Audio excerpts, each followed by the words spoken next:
Você é daquelas pessoas que quando vai comprar banana, compra pouquinho porque acha que vai estragar logo? Não vai comer tudo e no instante ela amadurece, principalmente em regiões quentes, como aqui no Nordeste? É fácil resolver isso. Simplesmente coloque dentro de um saco, aliás, de 2 sacos. Eu coloquei nesse e coloquei num outro do supermercado.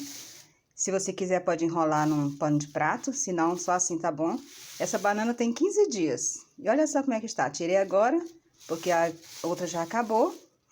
E assim eu vou fazendo. Não perco a banana e dura bastante.